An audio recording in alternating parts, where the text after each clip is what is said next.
This episode is brought to you by the White Wave Wellness. Choose to live a healthy and fulfilling life. Wellness is more than being free from illness. It is a process of change and growth towards a mentally and physically healthy lifestyle.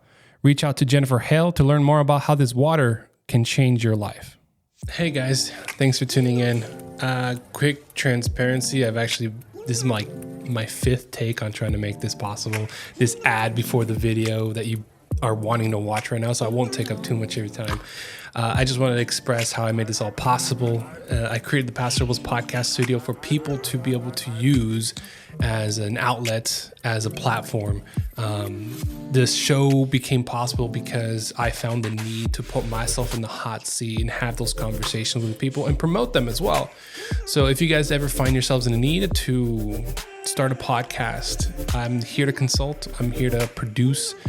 Feel free to reach out, easyfmedia@gmail.com, or find me on social media anywhere pretty much. So I hope you guys enjoy the show. I don't want to keep rambling on too much. Thank you guys for watching.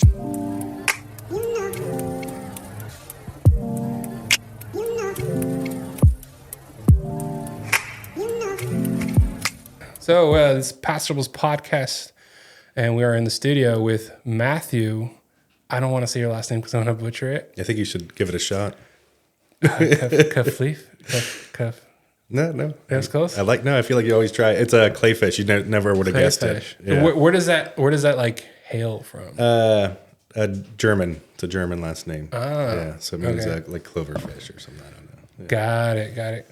And I found, okay, so I'm happy you're here because the title general manager of the Ava Hotel, that's hits to home with me because I was the general manager of Park Cinemas downtown until last December. Oh, next door neighbor. Yeah, so we were parking's gonna be terrible at some point, but hey, we can talk about that if we want. Sure. But I hope this is picking up fine. Yeah, it should be fine. Where was it? Oh yeah. So every time I see GM as a title, whatever, I'm like, oh, we have something in common. So it was actually kind of dope. And I saw a KSBY article on Facebook, and I was just like, oh, I got to talk to this guy. So I reached out, and I'm happy you're here because I got questions. One as a GM, two as just a leader overall, and then three just Paso, and you're new to Paso. So we'll get to explore that a little bit, but just for the podcast aesthetics and all that stuff, like you can tell the audience who you are, what you do, and I'm not sure how many interviews you've been in besides KSBY, but I'm sure you can. Yeah, I've done some podcast, but most were just without video. So I'm on video today, which is cool. Yeah. I've done some other interviews, but usually I'm the person providing some of the facts. But I'm Matthew Kleefisch, or I just go by Matt, so fine to call me that. I'm the general manager of the Ava Hotel in Paso Robles. It is a curio collection by Hilton, so we are a Hilton branded hotel. And I took the job in December and moved up here in mid-January with my wife and our dog, and we made the trip up and getting settled in. Yeah. Okay, and where were you before the Ava Hotel? Yeah, it was a short stint in North County, San Diego, not North County, San Luis Obispo, but up in like the Oceanside area. Mm-hmm. I was up there, but for about 6 months. But previously, I was in they call it the Texas Hill Country, just outside of Austin, San Antonio. I was out there in kind of the Austin area for about 5 years. So, kind of Texas through, Oceanside up to Paso. Yeah, cool. And what I like to go back to like the beginning. What got you into hotels? What got you into that GM position today? That is the beginning. Yeah. At first there was and on the third day. Yeah. No, when I was young, like many young kids, my mom wanted to keep me busy. Mm-hmm. So when I was like 15, there was a little country club in North Texas near our house. We weren't members, but she put me to work over there. I remember because she had to sign like the parental, release to be, underage servitude. Mm.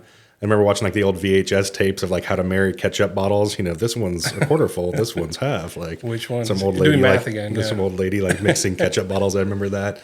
But worked there and I was like a little server, busser, a brunch, weekend attendant, that kind of stuff. And that was kind of the genesis, I'd say, of enjoying the fast pace of it, enjoying the connections, the people, which, obviously I still do today. And from there, I kind of worked in versions of hospitality, and then I got into college, had a chance to pick between majors, and I wanted to do a business major, and I knew that pretty succinctly, but the college also offered a hospitality-focused background, and I was planning on getting a job at the hotel there on campus anyways, so I hopped in there, and I left for maybe 6 months at some point. Otherwise, since really 2006 and 7, this has been my jam.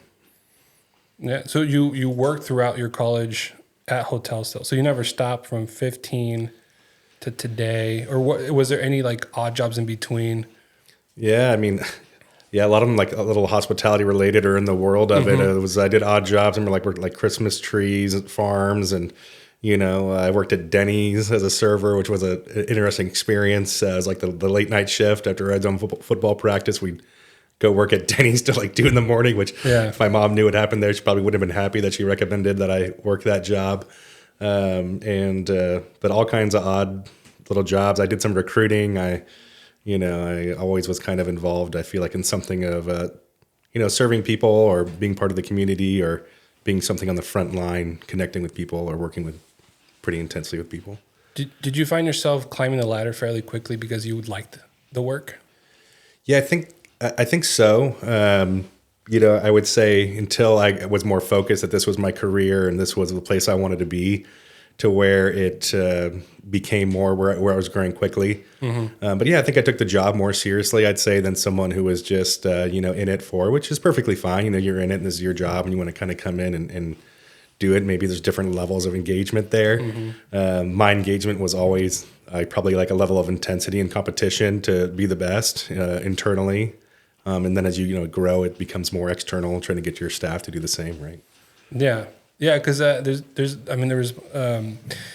hopefully the people watching my podcast know a little bit about me, right? But I was a GM of Park Cinemas since 2016 to end of last year.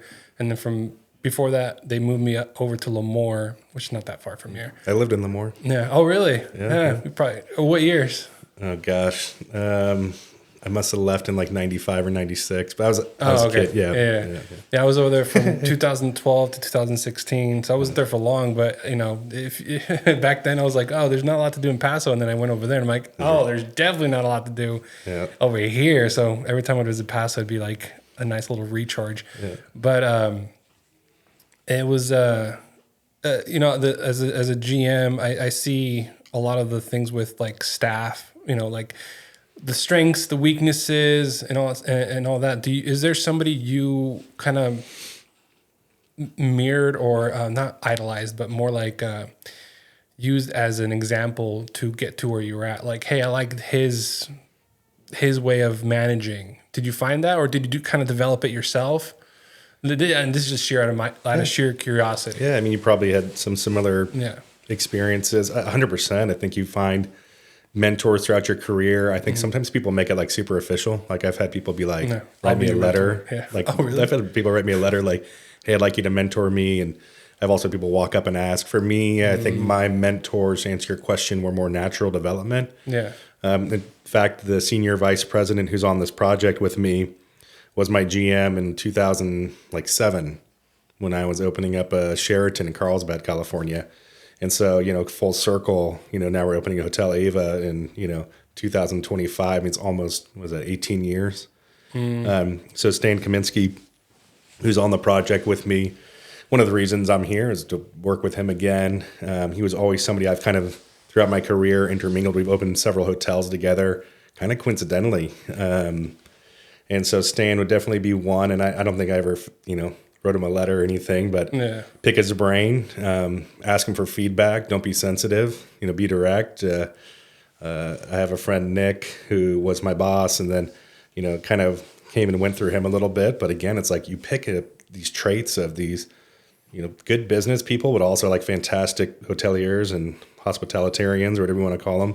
And I think you see things that you think are amazing that everybody does, and you see things that you don't want to do. So you're like, I don't like that style. I like this style. Yeah. Fun part of growing is you get to kind of start cherry picking, I think, the traits you would like to have and what you want and what's your style. Yeah. And I think a big part of it, and it was for me because I started working at 15 as well. My first job was Taco Bell, so I got to learn that fast pace, and unfortunately, I also got to learn how to eat fast because my breaks were only like 10 minutes long, and I can never get away from the habit anymore. It's the craziest thing. 100%. So having a conversation with like a person while eating is a lot more ideal for me now because it helps me slow it down. But if I'm by myself, that thing's gone in 2 minutes. Yeah. Like whatever it is in front of me, it's gone in 2 minutes. But I started at Taco Bell. I then went to Jack in the Box for like 30 days, just enough to get money for prom. And then I went back to Taco Bell, and then I went to Factory, Vineyards. And then this is all like before I was 18. It was like the insane thing. And then I got hired within like a week of me just going in and doing the thing that for some reason bugs me that other people do. And they know me. It's like, hey, hook it up with the job. I did that to somebody else, and they're like, hey, we're hiring you. So I took an opportunity, took the application I was going to fill out for McDonald's, and then dropped it off at the theater instead. So that was actually kind of cool. I think they still have my original application, but I guess what I'm going to ask with you is, at what point did you decide? Because I know in college you decided the hospitality degree, right, and the business degree. At what point did you decide to go all in? What was it like from your heart at the beginning? Like, oh, this is something I'm definitely gonna do once I get to college. Obviously, getting that paperwork that says I'm certified, in a way. When did you go like, I'm gonna build this to as much as I can? Because now you're mentioning projects after project, and I didn't build theater, so it's like, where does that come from? Yeah, I think as far as taking on projects, it was more interesting to me. So I was also the person who always raised my hand. Yes. So, hey, we need someone to run the marketplace. And every other manager is like, I'm not going to do the market. They're looking at their watch, like I'm off at 5. And I don't just always said yes. So I think that, and I also wasn't afraid to travel. I grew up in Lemoore because my dad was in the Navy. So we lived all over. So like, we need someone to go to Hawaii. We need someone to go to New York. We need to go to Denver. I was like, I'll go. You know what I mean? Like, it sounds like a fun trip. But I think I was raised a little that way. When did I go all in? Gosh, I think people might be surprised at this answer, but probably not later, until pretty much later in my life. I would say probably in the past 2 or 3 years. Oh, really? Where I was like 100% all in on hospitality. Yeah, I thought perhaps I'd move out into something that kind of mirrored hospitality. We're still involved in it. But wasn't like the day-to-day. I always thought probably I'd get more onto the development side, I'd get more into the financing side. But one reason I didn't do that after college was get into kind of the more financial portion of it. And asset development was, I just like to stay busy. It's kind of like you mentioned your roles. Like you're so involved, and it's tough to go back. And every time I did go back, I kind of like lost a little bit of myself, I think. My last role was a regional VP, and I had 4 hotels, and kind of lost some of that day-to-day interaction with staff and customers. And I got to say, it's a double-edged sword. I mean, sometimes you don't want that when you don't want it, but I missed the fast pace. So I always thought I'd maybe move into something that mirrored it and was involved. I would say maybe the past 3 to 4 years, I'm starting to just also hone the direction and people I want to work with, if that makes sense. I think sometimes when you're young, you take a job and you're like, you want to do that job and you learn like, hey, maybe I don't want to work with this particular ownership. You may respect what they're doing. They may be great business people and run an amazing business, but they don't maybe run it to the style you run it to. Right. And there's nothing against that. It's super successful, all kinds. And it's like, I don't think I want to work exactly in that type of company before. And then as I get further progressed in my career, I can kind of start cherry picking more like, all right, I know I want to be opening hotels. I want to know that I want to live in a place that's a little less busy but really friendly people, hence why I kind of ended up in Paso. So as I was able to start cherry picking where I wanted to be in my last few roles, I became, I'd say, more like, oh, gosh, this feels good. And I'm more excited and I'm more passionate about it. So that's a long answer to your question. No, I get it. It's as I get older. I mean, I have 2 kids, and I was managing the theater, but I had no time at home, kind of thing. It just, and I know you don't have kids right now, but at some point, that's one of the things I'm sure you're taking into account. Like, where do you want to be in life at that point, right? Right. And it's the the stereotypical picture meme, like you have a lot of money but no time, you have a lot of time but no money. So how do you find that balance? And it takes a lot of experience. It's not, if it's something that somebody taught you or right away. I mean, you have to be like a really, really, really in tune with who you are kind of person. But I think everybody's like that 99% of like trying to figure it out. Even my parents, like even people who are older than me, I'm always watching them, and like growing up, I was like, oh, they have it figured out. They have to have it figured out. They're older, they're wiser. And then I'm growing up and I'm just like, wait, what? What? You did what? How? It comes with relationships, with business, with where they work. My mom has worked at the same factory since I was like maybe 12 or something. So like 20, 23 years, probably longer. But I remember maybe 10 years ago, she was, I saw that glimpse of like what I feel every day is wanting more. She was taking night classes to learn English, to become the supervisor that she needed to learn the language, right? Like be a little bit more fluent with it. She speaks it fine now, but she gave up like halfway through.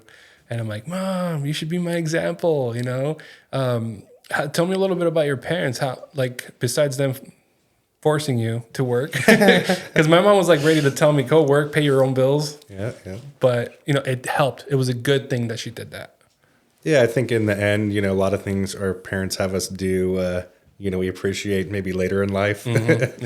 Yeah. You don't know me, Mom. And then, yeah. I should be with my friends. Yeah, it's like, so I certainly appreciate it now. But my dad was a naval aviator, so flew F-18s out of Wisconsin originally. But we were in Lemoore and Fallon, Nevada, and I was born in South Texas near Beeville, and we lived in Newport right as we kind of moved all over. Mm-hmm.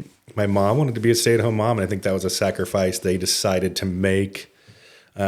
Just value-wise, they wanted her to be home with me, and I have one older brother who's 2 years older. He's also a chief in the Navy now.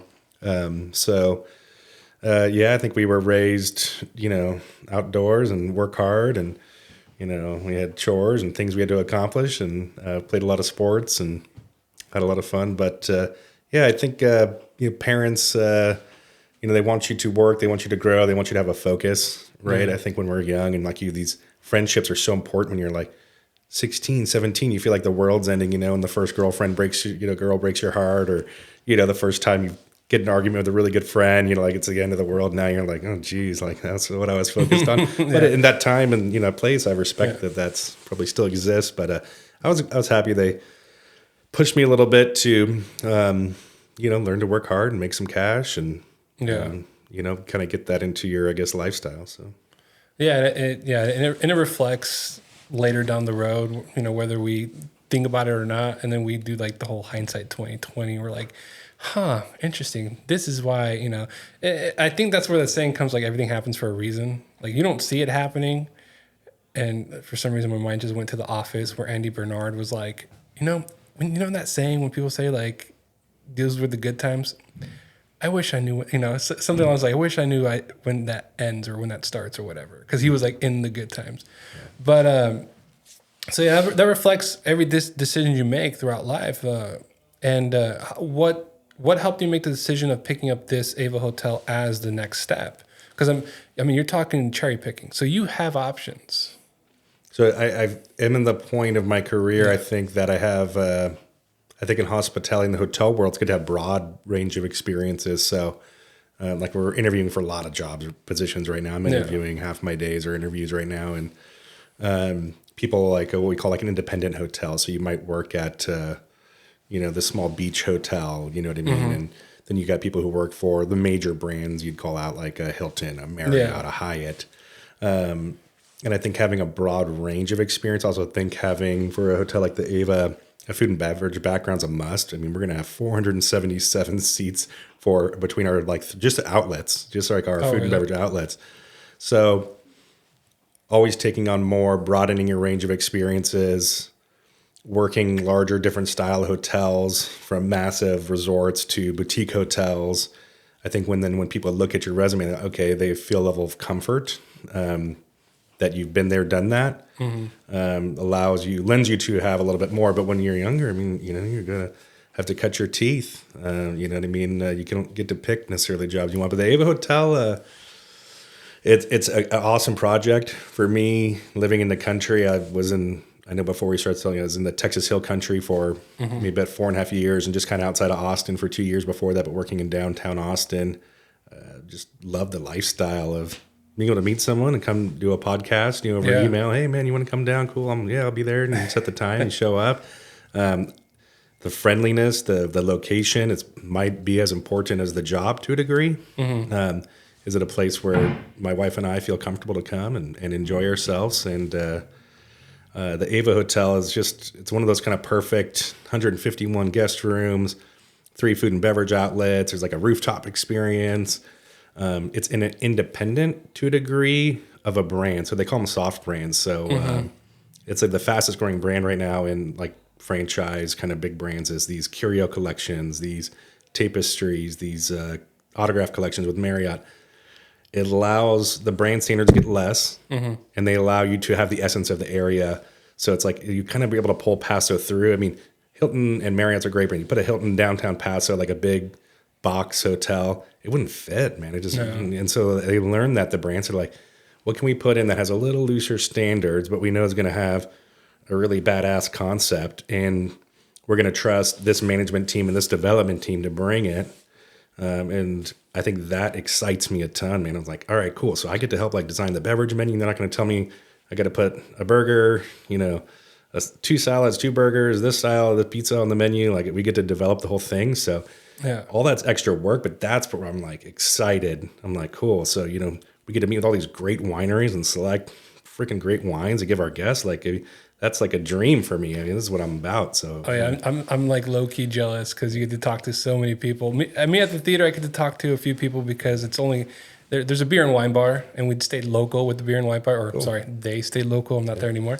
But we got the opportunity to constantly have those conversations and have a rotating featured wine and all stuff. But you're doing it at a much bigger scale than I could, in my brain capacity. Like I don't have the bandwidth, but you've built that bandwidth yourself. Like you over time, you did more, you expanded, which is something a lot of people stay away from. They stick to what they stick to the keyboard and or whatever they're doing, and they're happy with it, and that's great. But you what are your plans going with Ava Hotel? How big do you want this hotel? I mean, obviously, any business you want it to be successful, right? But what are your ultimate goals with the hotel? To be the destination of downtown and help downtown build more, blow up more, because Paso's been growing. Regardless of who's been 100%. Here, it's been growing. Because that's thanks to the people, thanks to the business owners, thanks they kept it going. And there's always those concerns hey, there's a big hotel coming downtown. It's only going to be for tourists. And I'm like, this town to me has been a touristy town since I was growing up because of the vineyards. That's never been an issue for me. The issue for me is, I think people should embrace a lot of the changes that are happening because Paso is growing, and it's going to reach these heights that nobody can picture right now. It's going to be big. There's a lot of things going on in Paso that makes me go, holy, my kid's going to be 18. She's never going to know how small Paso was. So what are your goals? What do you see? How long do you see yourself here kind of thing? What are your goals? Yeah, I mean, how long do you see yourself here is always an interesting question. And general managers, when I was coming up in the industry, general manager at a property for 15, 20 years. Yeah. You know what I mean? They was that was their home, that was their city, they lived in it. To a degree, I wish it was a little bit more like that. I think sometimes these roles are. I was in Hawaii for just over 5 years, which was kind of a long stint as the number 2 on a really cool, fun project as well. And I think it depends on the city and what the developers want to do and how busy the hotel is. But I'd like to see myself here for 5+ years. And if it's less or more. I don't think either way I would be disappointed if it was the right move for me. But the hotel itself, I always kind of start with the developers and owners. So you have Brett and Debbie Van Steenwyck. You have Bob Gust, and Brett and Debbie are, Paso, kind of Central Coast locals. They own several buildings in downtown Paso. Okay. Really awesome people. Bob kind of cut his teeth up in Montana. I know he's done some stuff in New Mexico. He's done some stuff in Napa. They're developers, but they're kind of like the developers you want in Paso. I mean, Debbie and Brett know everybody in like downtown, and they have some other smaller partnerships that are local too. But so it starts with them and what's their vision. And I think when I come into a project, of course, I interview with them and talk to them, and are we a good fit? Am I a good fit for you? Are you a good fit for me? And I think they want to have a local spot. It was like the first thing they said to me. In fact, they wouldn't have hired me for this job. I'm 99% sure, because they told me if I hadn't had some experience doing that exact thing in Hawaii and in the hill country in Texas, where it was hyper local. So, I mean, they would never build a hotel with 151 rooms with 3 food and beverage outlets and 477 food and beverage seats. And because a 151 room hotel can't support that. I mean, you maybe capture 40% of your hotel guests at breakfast. You maybe capture 10 or 15 for lunch. You might capture 25, 30 for dinner. So they planned this hotel to be full of locals. And the way they designed it even is designed that way. So it starts with really their vision. And then I come on, and they're developers. So they know how to develop. They obviously have the relationships to fund it and kind of get there. They have the wherewithal to work with the city and then talk to my company, which is Azul Hospitality. And that's who I work for. And so, if you're someone and you're like, I want to build a hotel, cool. All right, you get your money together. I want to build it. I want to build a Hilton Curio. Okay, cool. All right, so you're talking to Hilton Curio. You might talk to some other ones. They're going to say, all right, have you ever ran a hotel? And they're going to say, oh, maybe I haven't. Maybe they have. How many have you run? What's your breadth of experience? So then they kind of shop for a management company that fits their particular style, what they're looking for. So that's where kind of Azul comes in. And they came in pretty early, my understanding, on this particular project. And I think for Azul and us, it's like me with the owners, we talk about a vision, we combine on a vision, and then we're responsible for bringing that to life. So I guess my long point where I'm getting to is this is going to be like a local destination. And even Emre, so the building faces, one corner of the building faces directly to downtown Park Street, like Park Cinemas where you were at. And that is like Emre, and it's going to have a door there. So if you're going to Emre, to like our flagship restaurant at night, you're never going into the hotel necessarily in the lobby and the guest elevators and kind of some of that stuff you see at some hotels. You're going right into Emre. 100% separate. You want to go to the rooftop? It's literally past Emre. It's its own elevator and stairwell right to the rooftop. So you're not going to have to go in, ask the front desk agent where the door is. You just pop up, you're on the rooftop, and you're part of that experience. So Azul, always designs their rooftop experiences that way. They've done several of these. They don't want you to have to go through the lobby, because it's not that hotels don't want you to go through their lobby. I think there's a natural guest resistance of like, do I belong in this space? And so a lot of times hoteliers and developers were thinking, how do we break that? And what they found is it's really got to be a separate entrance, separate vibe, separate music, different kind of decor almost, to let you know, like, you are not only accepted here, like, we want you here. And so that, I think, engaging some of the locals on, do we have a cool industry night on Sunday night when people are done working on the wineries for the weekend? Are we going to throw like a DJ up on the rooftop and, some kind of, discount or value add of, hey, we want you to come out here. It's a Tuesday. Is there a discount on all the local wine that you own from all your great wine clubs? I've had a lot of people say it's free. I'm like, I don't know if I can do it free. This is a $90 million project. So I got to bring some money back to the owners to, for their investment. But we've got to get the local. This place is not going to make it without local support, 100%. Yeah, I think the way you described the roof access, because there's another rooftop bar here in downtown. That's a Piccolo. Yes. Yep. Never gone. I've walked by. I look in. I'm sorry, I don't want to like bag on anybody or anything, but I don't want to go in because I don't know where to go once I go inside those doors. I've delivered for Red Scooter during the pandemic because we were shut down. And I remember dropping off at the front desk, hey, this is for room, blah, blah, blah, blah. Right? And say, yeah, we'll take it up. But I looked around while I was in there because I wanted to see where it was. It was hard for me. And maybe I just didn't give myself enough time. But you took away Azul Hospitality. Azul Hospitality took away that friction. 100%. And which is great idea. Yeah, and that comes from the 80 plus hotels they've opened and the 55 or 60 or so they manage, where it's that breadth of expertise where you've got some serious people who are, and as well as known for doing food and beverage. So their boutique, that's kind of their bread and butter, which is one reason why I love to partner with them and work for them. But yeah, it's like this natural sense of, I get it too. You walk into a place and it's like, there's a front desk and it's like, do I belong? And the worst thing you want in hospitality is, being an operator and a GM is like, do you want people walk in the movie theater and think, do I belong here? And then you don't get the opportunity to sell them anything. Like you said, you just never hit the button to go to the roof. I went to what you were talking about the other day, and I was like, just going out to check it out. I was like, hey, can I pop up to the rooftop? Where's it at? And they were like, oh, it's a private event. Okay, I went back another time. It was closed. I was like, all right, how hard do I have to work to get up there? I went down to Hotel Slow in San Luis Obispo. I popped up on the rooftop. It was, mind you, this is like late December, and I was like, who's going to be up on this rooftop? And there was like 40 people up there. Oh, wow. Now, it was more like Cal Poly kids. Maybe they're okay sitting in the freezing wind, so they could take their photo of their rooftop experience or whatever. But the rooftops are cool, man. And like you said, removing that barrier, having that sense of arrival. There's so many. One of my old mentors, mostly Kaale, used to say there's like 2,000 declining details every minute in a hotel operation.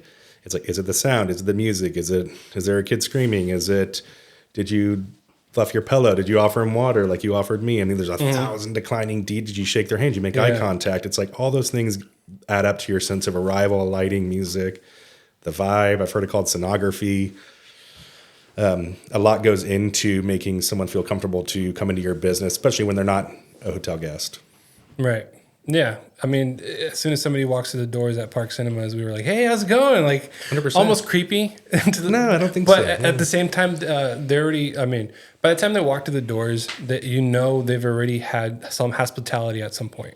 So there's that level of being greeted in a way.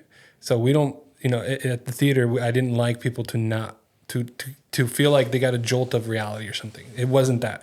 It was more like, come in, you're still in the Paso Robles experience.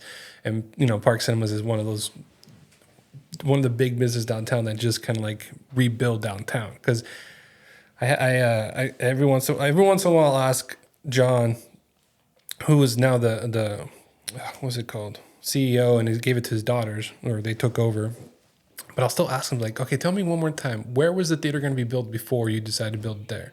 It was going to be built over by Walmart, which is away from downtown. So Paso Robles Main Street Association, I think, got involved. They somehow convinced them, and then they decided to build it downtown. And now downtown Park is just this diamond in the rough kind of situation. And I'm just like, like people don't talk about that as much unless like you're getting to know downtown more, right? But as people are walking through, they get that sense of, oh, something big happened here, and that's what started it, and it just keeps going up from there. When you walk into other hotels, do you introduce yourself? As my role, or as a human being on Earth? Let's say, just for fun, both, right? Both examples. Because for me, I was told, hey, when you go to other theaters, introduce yourself. They might give you a tour of the place. You might check out some stuff. I'm like, that was kind of cool. Even though once I looked at 2 or 3 of them, they were all essentially the same, other than one had a different icy flavor, Yeah, I'm jealous. I don't think I've ever had a behind-the-scenes tour at a movie theater. Maybe you can help arrange that. We'll arrange that. We'll definitely talk after more about how we can get you involved with Paso downtown, because that's one of the things, like, I for sure, I talked to Stilson Cellars, which is right in the corner where you're at. Yeah. I talked to Debbie. He's like, are you guys ready? Because once they open up, you guys will be busy. Even though they have all this stuff, you guys are like the flow.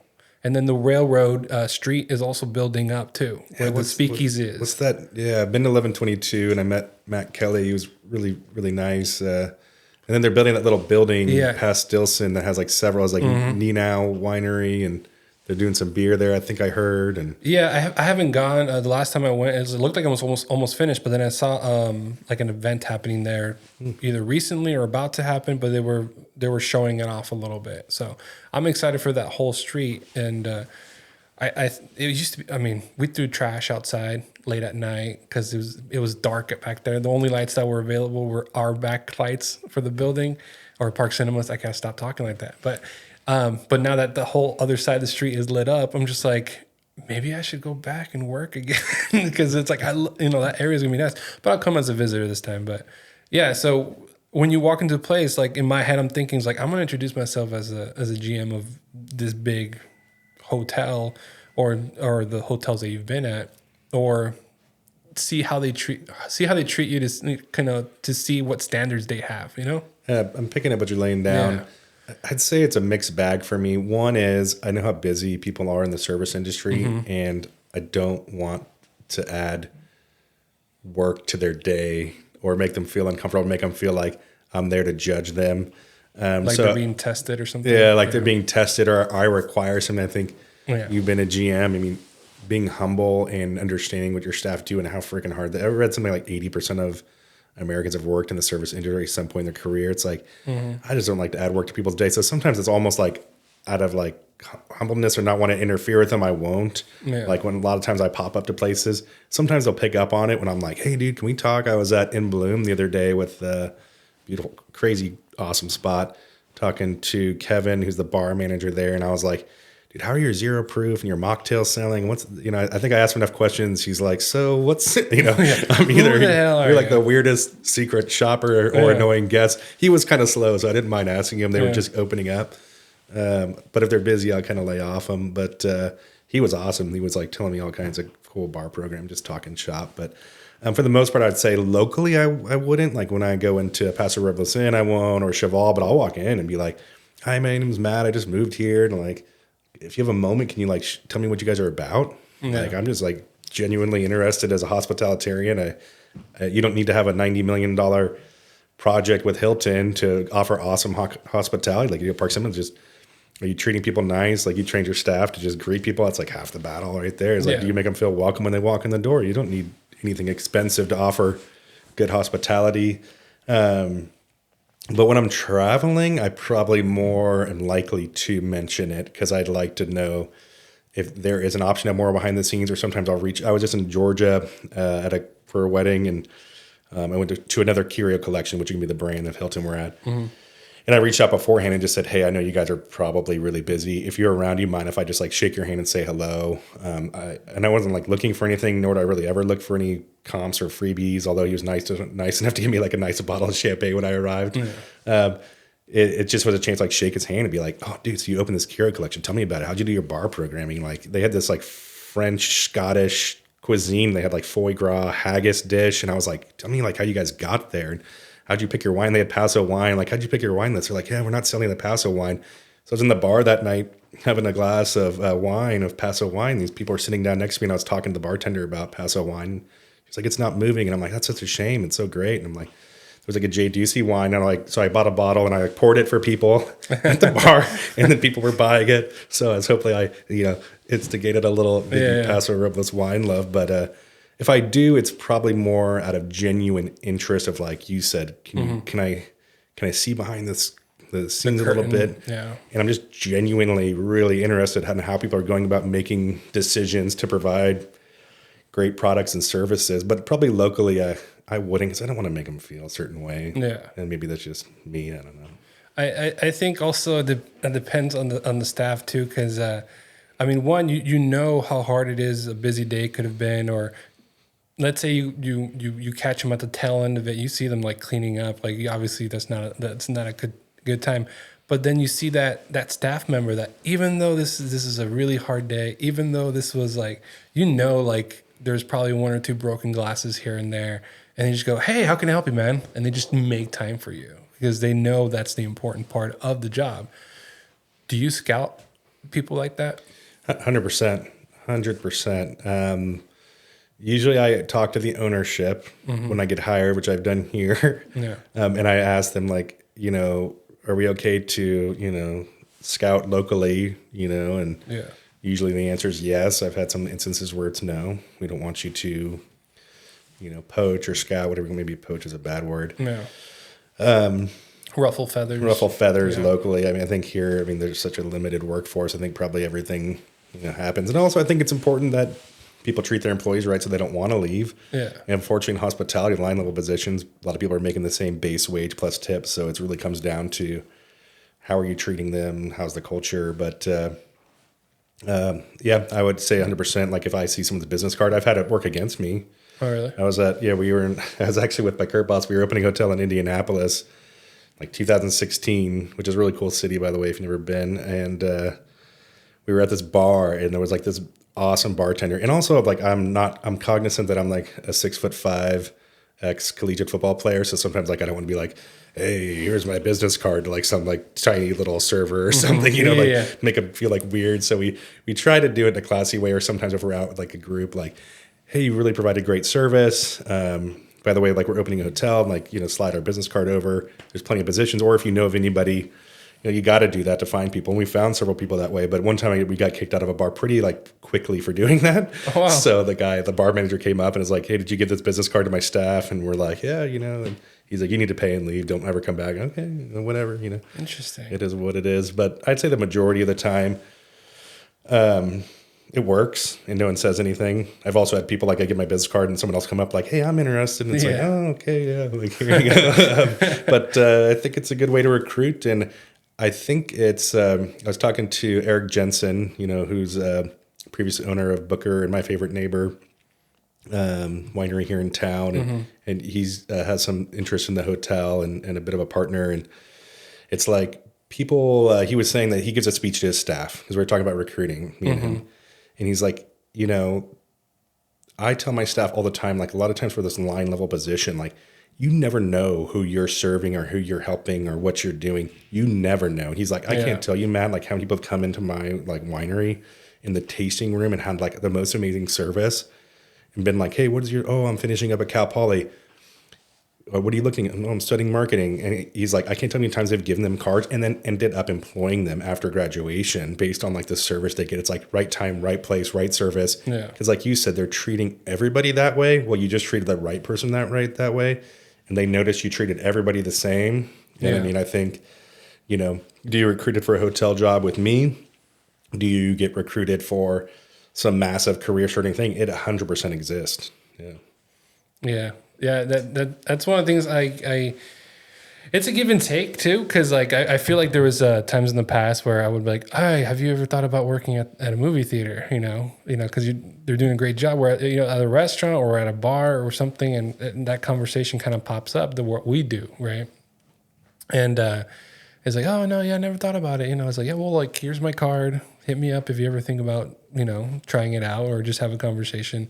And most of those never really went anywhere because to me, like, I feel like a lot of people thought like the movie theater wasn't an adult job or, because it's a very intro job at the beginning. Right. So when people are applying with you, do you see more of like part-time, full-time? Like what's the general demeanor that you see people like with hotels? Like how do you characterize them? Like, oh, I get people who want to build something. I get people who just want a job. And what do you look for? Just in case anybody's listening right now and like wants to apply right now. Because I saw you shared the link that Corina was hiring or running that a little bit. Corina Ketchum is our awesome director of sales and marketing. Shameless plug. We're selling as early as August 1st. So this year. Okay. We think we'll open we're saying summer, but we're actually selling groups into August 1st. So, if you're looking for something for your group, we'd love to have you. And, for work, we're posting a lot of jobs. We have mostly our department level jobs. We attended the job fair with Slow Partners at Oxford Suites the other day. Oh, okay. So Karina and I were there. We're an army of two right now. We have a chef de cuisine who's kind of come on board. I can't share his name yet.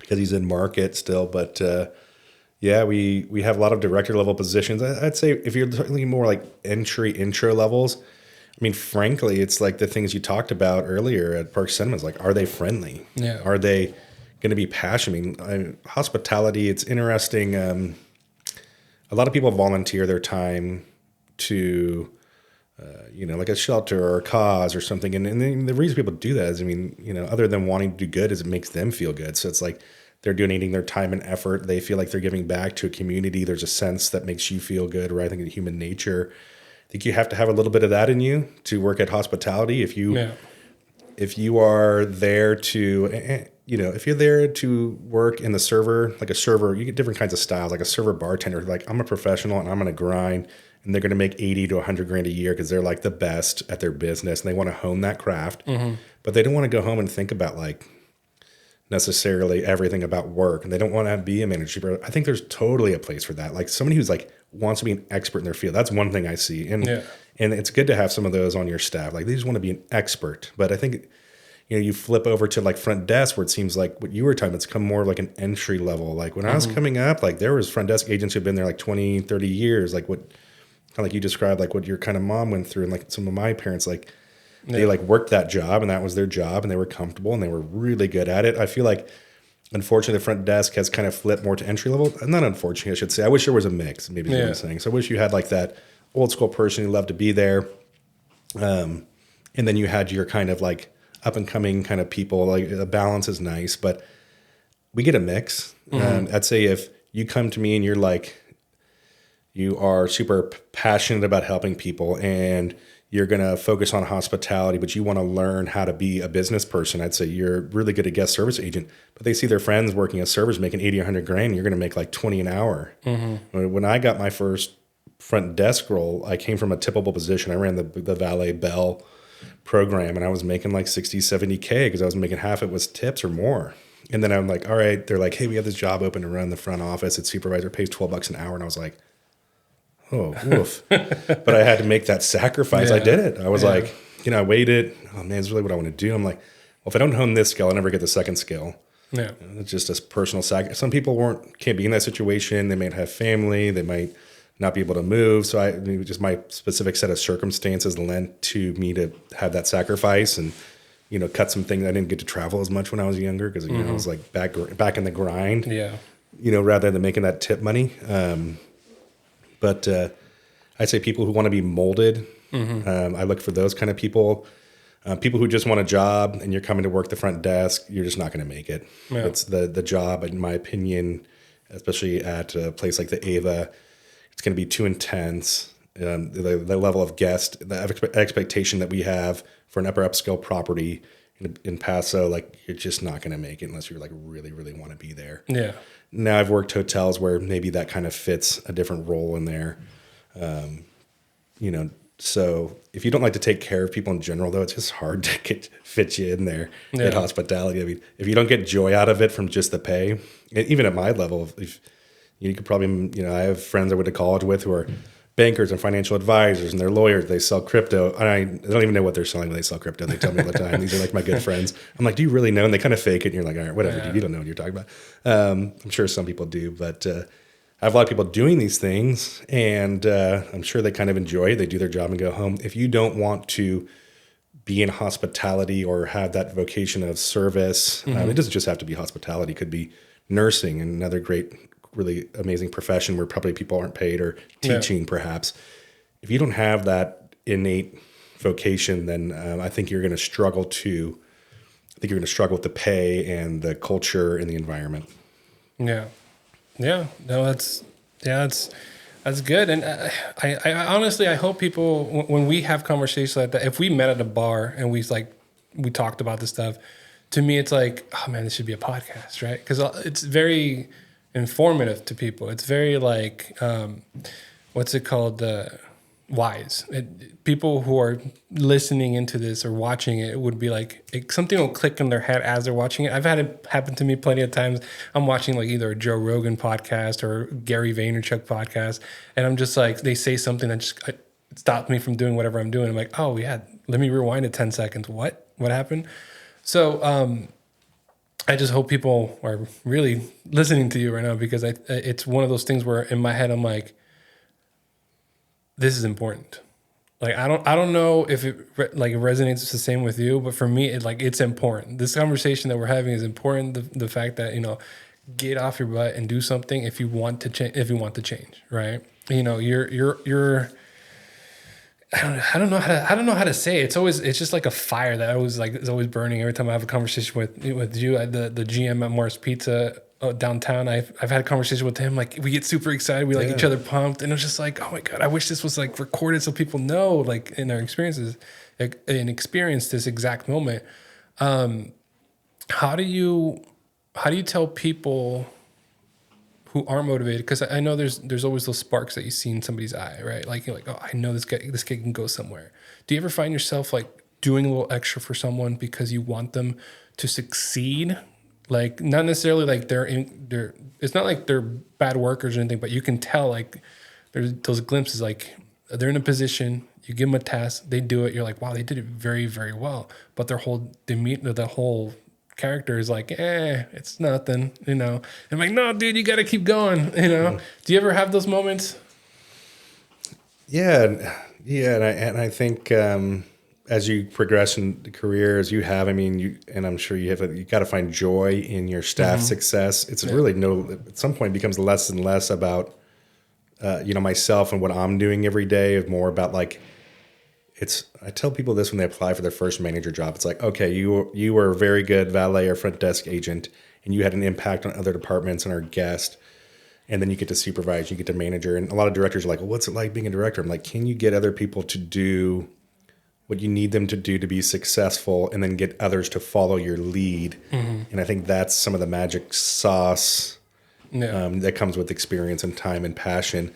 But yeah, I mean, mentoring people is part of the job. I 100%, and I would say this to any staff, if they ask me, I pay more attention to those who want it more. I was reading the Gallup Medallia book I was reading, maybe a few years back, and it's like you can't spend an equal amount of time with everybody. There's not enough time in the day, first off. I wish there was. The fact that there's not enough time in the day, so it's like if you're a rising star, I am 100% more focused on you.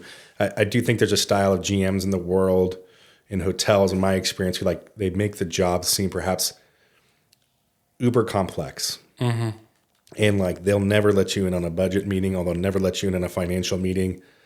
I think because it's not maybe as complex. I mean, it's complex, don't get me wrong, but it's not like impossible to figure out. Right. And so I always try to avoid that. I think sometimes then staff don't understand some things and like, oh, I could do this job, okay. But I'm not saying like you can go be a GM tomorrow, but it's not unobtainable. It's not unobtainable without a college degree. You might have to work a little harder to get, convince people and get more personal recommendations. But like, it's not unobtainable. Some of the best leaders I know but they're having to work a little bit harder and get a few more referrals and a few more personal recommendations and professional recommendations. They don't have as much street cred, and that is what it is. But I like spending time with people. I think on Hawaii, I mean, I had like a room attendant who's now the director of front office. I have a housekeeping supervisor and the director of housekeeping. And Hawaii is one of those jobs where like they stay in the same hotel or whatever, which I kind of loved being when I was there. So it's like they took on more. They raised their hands. I said, I tell staff this, I'm like, it's extra credit. Like, it's like extra credit like you're in school. Like, you do your job during the day. If you want to sit down and go through finance with me for 30 minutes and talk shop, bring it on. Like, but that's extra time on you. It's and some extra my time. I wouldn't say I'm not getting paid for a degree, but it's like, I'm sacrificing something. I'm sacrificing not being home with my family. I'm sacrificing maybe not hitting a workout. I'm sacrificing maybe not going to the restaurant I want because I'm spending in essence, above and beyond time on you. So, people bring it. And I have some people come who frankly think they're going through the motions because they want the money. And that turns me off a little bit.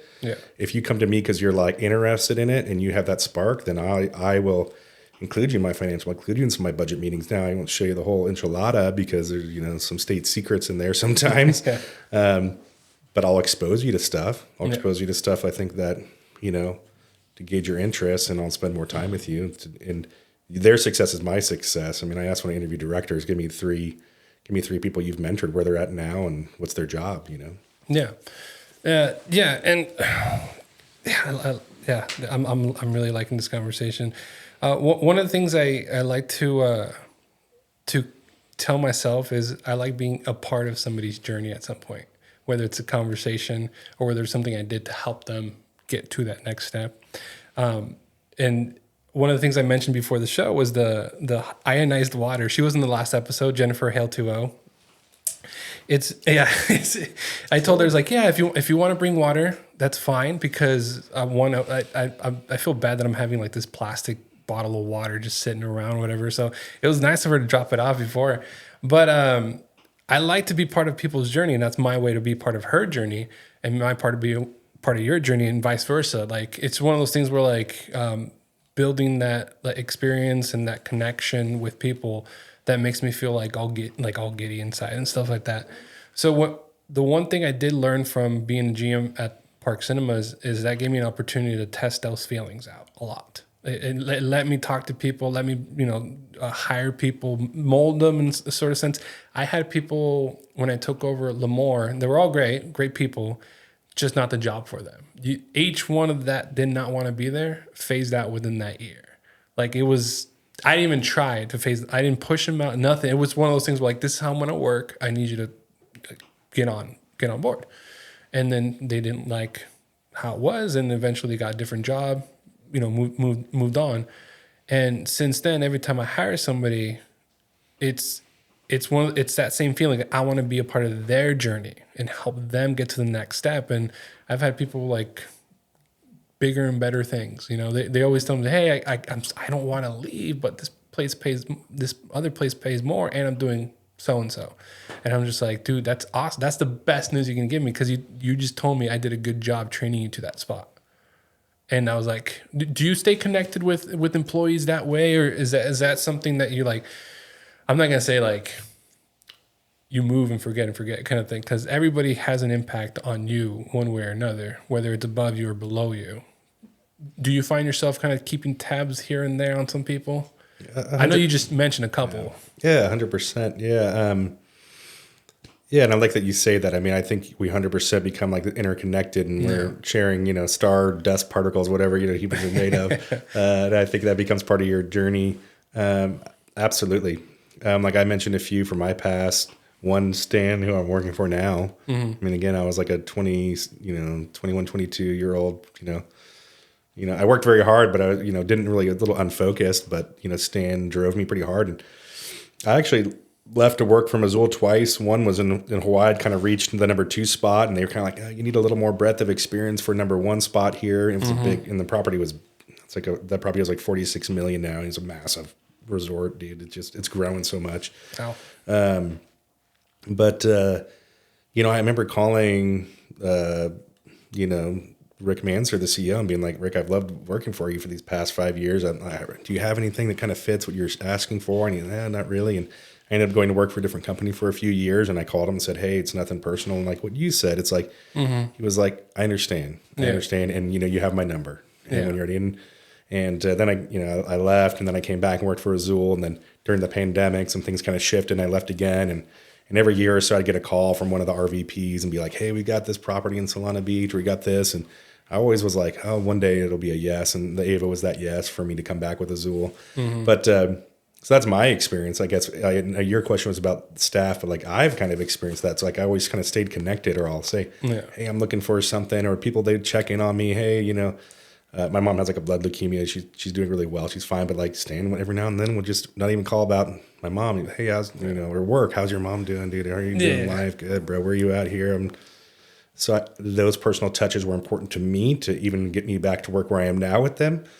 So I experienced it, and then I try to get that experience back as well. There's several staff that, once they leave, I'm like, there's usually always a handful or so I stay in touch with.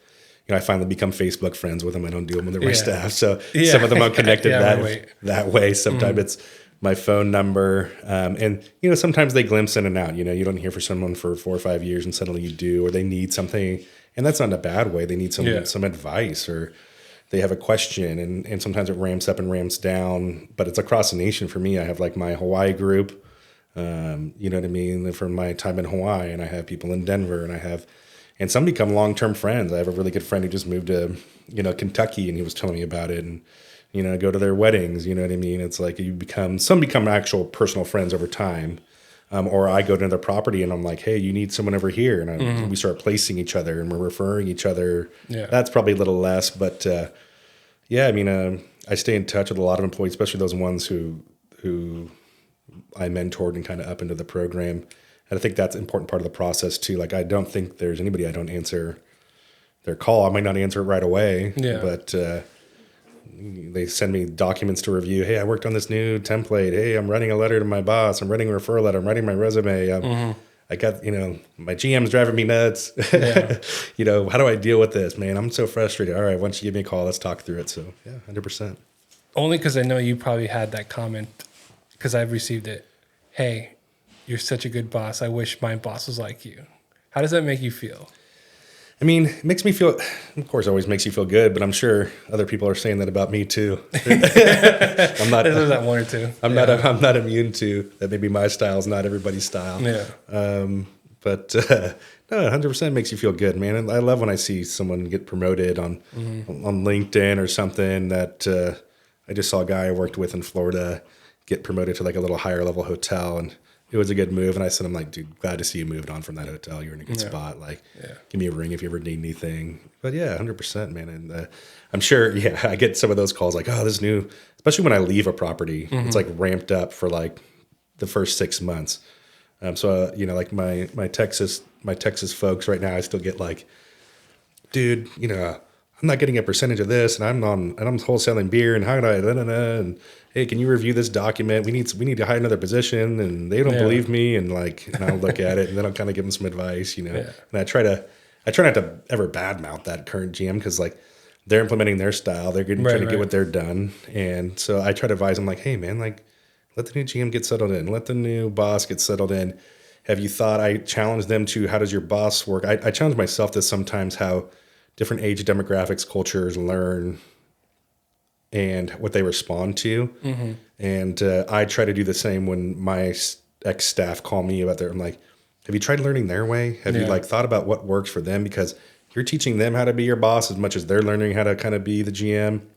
So like maybe you try to meet them in the middle with your guys' styles a little bit, or you approach them and said, hey, I work better with this kind of feedback than this. So like, it goes both ways a little bit, Yeah. Yeah, it does. It definitely goes both ways. And it's funny because every when I left Park Cinemas to go to Lemoore Cinemas, the staff at Park Cinemas, I wasn't even GM. I was just assistant manager for like 5 months, and they got promoted to go run the other theater. And they're like, Miguel, everything changed when you left. I'm like, don't say that. Don't say that, because that's not true. You didn't want to be there when I was there. You just liked the fact that I was there to keep you distracted or something. And then when I left Lemoore, hey Miguel, everything changed when you left. And I'm like, you guys got to stop doing that. Like you control what you're, to a certain point, you can control your environment a little bit. Like your perspective, you can change your demeanor. However, it's one of those things where you're going to wake up angry. The whole day you're going to be angry. You're going to wake up happy the whole day. Most likely you'll be happy. And even this last December, when I left Park Cinemas again, I started getting those messages like, hey, Miguel, nothing's the same. I'm like, it's not going to be, because I'm not there anymore. But, and I'm not trying to get myself a big head, but I'm like, I don't like when that happens, because like it feels like to me I'm leaving him in a bad spot, which I don't believe I do. Because what I taught should go on, right? Should. If I did my job right, it should be going on. I want to be, we've been on this for an hour and I got kids to check in on, but I do want you to be selfish right now and talk a little bit more about the hotel before we end the show. So what do you want the audience to know about the hotel before it's opening? Yeah, I think the things we talked about, I was at the little Sunrise Rotary Club the other day. They're nice and invite me to speak. And I think it's going to blend into Paso. So I think people are concerned. It's funny you brought up parking. That's like the number one question I get is like, how much parking spots are you guys building? I haven't been here since January. Apparently this is like the worst parking metropolis I've ever lived in. I lived in New York City. This sounds worse. But I think valid concerns people impact. There's an underground covered parking. There's an exterior parking, which they're kind of getting close to. But on the backside by the railroad tracks, they forced the developers that they're expensive to build down. So there's some covered parking people don't see. So I think if they saw the whole enchilada, they feel more comfortable. Just that we want to be part of the community. We talked about that. I want you to come and enjoy the rooftop. We're going to have like Baja Latin American food. We've hired Julian Aseo at Le Petit Canaille in Serenea as a consultant chef. So he's not like a, our executive chef forever. He's a partner, and we're relying on his expertise and great partner. He's been on since October, so we've been in menu development on the food and cuisine side. Okay. So Latin kind of Baja food upstairs. We're gonna have like tequila, mezcals, social bowl, some rum drinks. Great non-alcoholic drinks too for non-alcoholic drinkers, and just a cool vibe. I think it's gonna be a little bit of a lifestyle vibe up there. We'll have some live music, maybe DJs on Sundays. It's gonna be activated and a fun spot to go. We're also planning on to be open until 11 p.m., so it'll be a late night destination. So, we're hoping our guests enjoy that and the locals enjoy that as long as, they behave responsibly. And then Emery, flagship restaurant, Mediterranean coastline cuisine. So, but not Mediterranean, just like Italian, like we're not phoning it in. We're having Spanish, we're having North African spice. We're going to have like a really cool tagines on there. Of course, we'll have a great like pasta. We have like this big wood-fired Flameworks grill that has its own Ansel hood system. So like big flame. Think about like awesome like spreads, dips, lavash bread. Lamb racks on the fire. Like it's going to be a little more family style. It's going to be fine dining quality food, but without kind of the fine dining atmosphere. Nothing against that. It's just not what we're going for. Like this is going to be like, we're going to put amazing kind of food, kind of shareable tapas style, really good wine, cocktail program. So it's like going to be, I think what I've been told Paso is, when I took the job, I was talking to people in the wine industry and they're like, hey, I got this job offer in Paso, and they're like, take it. There wasn't a single person who was like, who knew me and my wife, who wasn't like, you should 100% go to Paso. So hopefully we fit in. That's our plan. And that's the plan for the Ava. So, and then we have the Pine Street Bistro Cafe downstairs. That is more near our lobby, but indoor, outdoor patios, big fireplaces on the rooftop. There's a huge fireplace with like soft seating around it, couches, lounges. Same in Pine Street Bistro. Like there's on the Pine Street side, the fireplace inside is also outside in the patio. Oh, snap.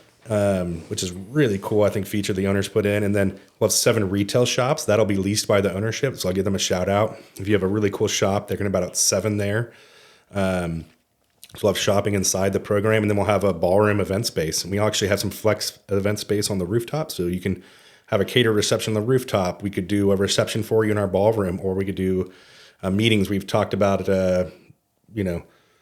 different kind of aspects to activate that. And then of course we'll have our guests too. So if you have family coming in town or friends or, whatever, we'd love to have them come stay at the Ava Hotel, stay in the guest rooms. And then also if you're local, like you're going to have all these cool options, Mediterranean coastline with, with our chef that we hired, I can't name yet. And Julian Aseo, get out of town. It's going to be like some of the best food here. And we're not looking to dominate. And of course I'm always competitive. I'm an ex-football guy. So, I want to, of course, offer something that's the best. Yeah. But I learned working in Texas in the hill country, you'll never make it without your neighbors. So a lot of times I just bring some wine over to our neighbors. I've had a chance to go visit a bunch of cool wineries out here. I'm a member at like LXV. I'm a member at Justin, Clos Salin, Calesta and Templeton. I met the guys at Emersy the other day and tasted some of their awesome, cool, funky wines. I was at Fieldhouse Recordings. They did like a Mario Kart for adults and kids over the weekend in Tent City. So going to experience all these cool brands. I mentioned some. I know there's others. My liver's letting me slowly add like 1 or 2 a week. Slowly. But going around and checking out all the great dining. Serenea, Le Petit Canaille, over at Della's and had a pizza. It's a really cool growing, and we want to fit into the puzzle, and we want to bring it and help elevate it. But we just want to, a rising tide rises all ships. We want Paso Robles to be known not only for wine, but like cocktails, beer, like Cal Coast, Firestone, all these great things. And then like cool shopping. Cool podcasts. It's just like when I came here, Ashley Lorenz, who's Debbie Van Siemek's daughter, her and her husband are like the hyper locals. I swear, like they know everything. They're awesome people. But she's like, it's a town of like artisans, like artisan podcasts, artisan craft goods, art, wine, beer. And I truly believe that. And I've been kind of copywriting it into the marketing selfishly for the Ava, but that's what we're going to be about. I think it's going to be not a stuffy, it's upper upscale, but it's meant to be Paso. It's not meant to be Napa. It's nothing against Napa. It's not meant to be downtown New York City or downtown LA. It's meant to be Paso. And so we're trying to find that by working with the local groups. So. Yeah, I'm not just optimistic, but I'm excited for you guys because I think the fact that you're keeping everything local is the way to go for sure.